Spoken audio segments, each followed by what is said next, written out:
मी सुनेत्रा अजित पवार गांभीर्यपूर्वक प्रतिज्ञा करते की कायद्याद्वारे स्थापित झाले आहे अशा भारताच्या संविधानाबद्दल मी खरी श्रद्धा व निष्ठा बाळगीन। मी भारताची सार्वभौमता व एकात्मता उन्नत राखीन।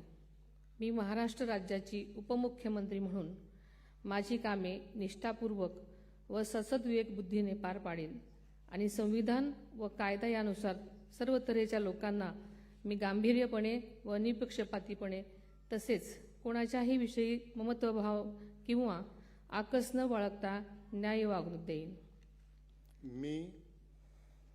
मी सुनेत्रा अजित पवार गांभीर्यपूर्वक प्रतिज्ञा करते की महाराष्ट्र राज्याची उपमुख्यमंत्री म्हणून माझ्या विचारार्थ आणली जाईल किंवा मला ज्ञात होईल अशी कोणतीही बाब अशी उपमुख्यमंत्री म्हणून माझी कामे यथायोग्य पार पाडण्यासाठी आवश्यक असेल ते खेरीज करून एरवी मी कोणत्याही व्यक्तीला किंवा व्यक्तींना प्रत्यक्षपणे वा अप्रत्यक्षपणे कळवणार नाही किंवा त्यांच्याकडे उघड करणार नाही।